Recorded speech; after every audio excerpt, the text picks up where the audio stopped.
Hi everyone, it's Anthony here at Cutting Edge Guitar, and in this quick video I'm just going to give you a very short tour of the new studio.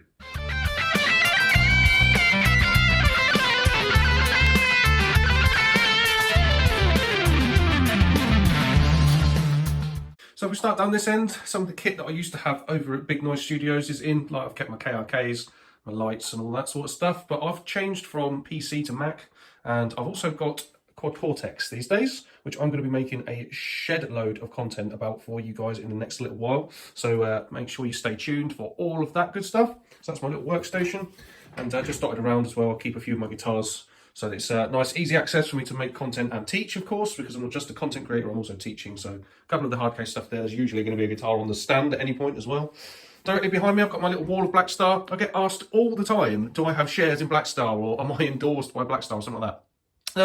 Not quite. I have a very good relationship with the guys at Blackstar. I'm based in Northampton, UK, so I'm very close to Blackstar. But also I like their products as well. My HT60 Soloist down here, it's just a really good gigging amp for club level and all that sort of stuff. I got into the ID series because I just wanted something digital where I didn't have to take my pedal board around and all that stuff. And the HT5, it's just a decent small amp. I've used that for various gigs and things over the years, but between these, they're all the amps that I would ever need for the kind of gigging that I do. And obviously now that I've got the Quad Cortex, I can go straight to the front of house with that, play all sorts of stuff with that. I've got a Bose PA somewhere out in a different room in the house as well, so I'd use the speaker on that if I wanted to go and just plug that straight into a speaker. But content creation and teaching on Zoom and everything, the Quad Cortex is great. And then for my live stuff, if I want to play a real amp, I'll use these and my humble little pedal board. So what we've got on my pedal board over here, Polytune from TC, just brilliant.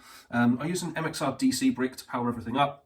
MXR Dynacomp, because I love the Dynacomp for clean compression, adding that onto like getting your funk tones and all that sort of stuff. I also use the Dunlop volume pedal just because well, I kind of like it. It's just a nice big chunky volume pedal, which was always good.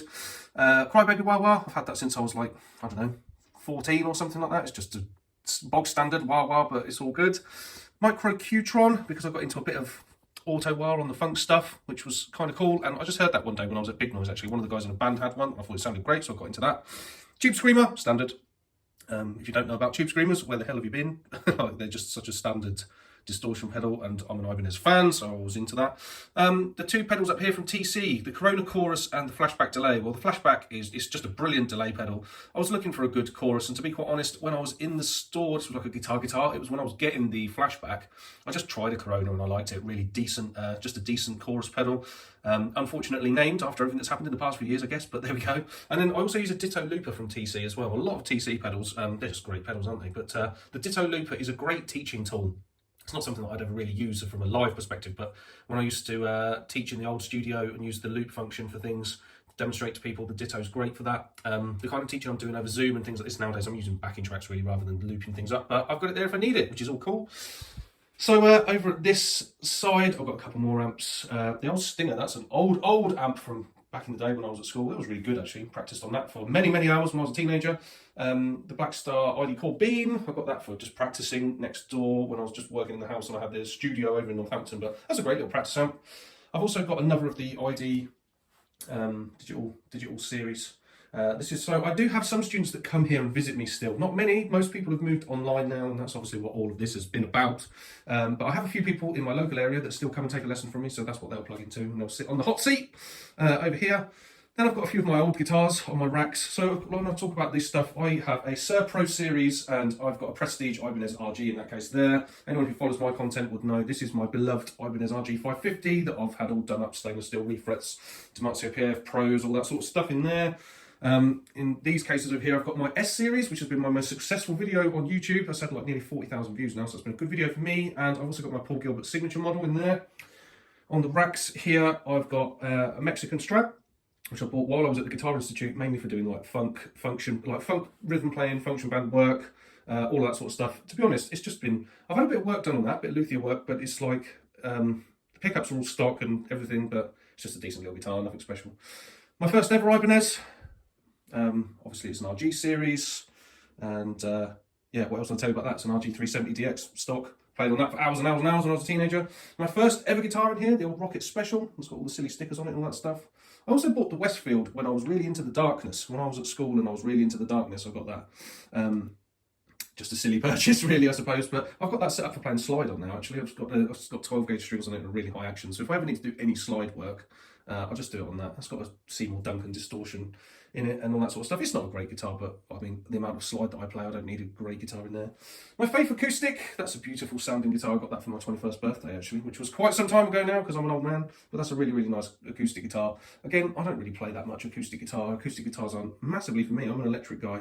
But if you need to play acoustic, if you're a pro musician, you'll get asked to do acoustic lessons. You'll get asked to do gigs where acoustic is a necessary tool, so you have to have one. And I find that the Faith Acoustics they're not super expensive, maybe 500-600 quid, something like that, but they're just a really, really good, well built, nice sounding acoustic guitar.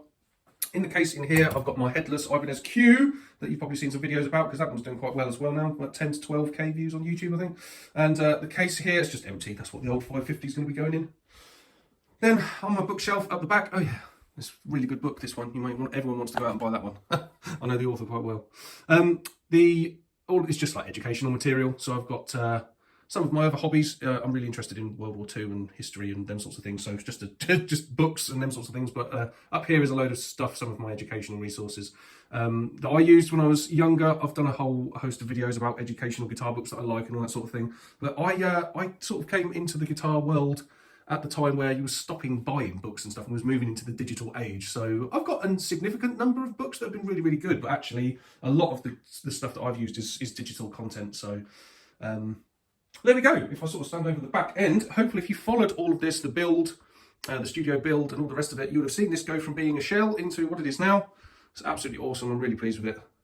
Got a nice little couch in there. I mean, there's a few things I need to finish, putting some things up on the walls and all that sort of stuff. But we put the couch in here because, as I said, when I was originally doing these videos, I want that end to be the playing and creative end, and then I want this end to be somewhere where we can sit and chat about musical endeavours and all the rest of it. But there we go, guys. That's the stuff. And make sure that you are subscribing and following, because I'm going to go and do lots and lots of in-depth tutorials and everything about the Quad Cortex and all that sort of stuff. And I'll be making absolutely tons of content from here for you for the next while. So there we go. That's it for now. You take care. I'll see you soon.